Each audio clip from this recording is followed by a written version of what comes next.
নমস্কার বন্ধুরা, আজকে আমি আপনাদেরকে করে দেখাবো তেল ছাড়া চিকেন। তার জন্য প্রথমে আমি নিয়ে নিয়েছি চিকেন, তার মধ্যে দিয়ে দেবো পেঁয়াজ কুচি, আদা রসুন বাটা, জিরে গুঁড়ো, ধনে গুঁড়ো, লঙ্কা গুঁড়ো, লবণ, হলুদ, গোটা গরম মশলা।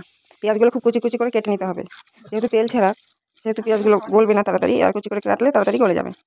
খুব সুন্দর করে ম্যারিনেট করে নিতে হবে। ম্যারিনেট করে আধা ঘন্টার জন্য রেখে দিতে হবে, যাতে মশলাগুলো চিকেনের সঙ্গে ভালো করে মিশে যায়। তারপর কড়াইয়ে হালকা একটু ওই 2 চামচ মতো তেল গরম করে কয়েকটা গোটা জিরে ফোড়নে দিয়ে মাংসগুলো দিয়ে দিতে হবে।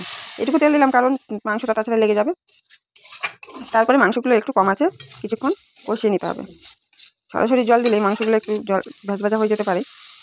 একটু ভেজে নেওয়ার পর একটু একটু করে জল দিয়ে কষাতে হবে, যতক্ষণ না মশলাগুলো গলে যাচ্ছে। মশলাগুলো মাংসের সঙ্গে গলে গেলেই পরিমাণ মতো জল দিয়ে ফুটিয়ে নিলেই তৈরি তেল ছাড়া চিকেন। এভাবে করে খেয়ে দেখবেন, বুঝতেই পারবেন না তেল ছাড়া। রান্নাটি ভালো লাগলে লাইক করবেন। আরও নতুন নতুন রেসিপি পেতে চ্যানেলটি সাবস্ক্রাইব করুন।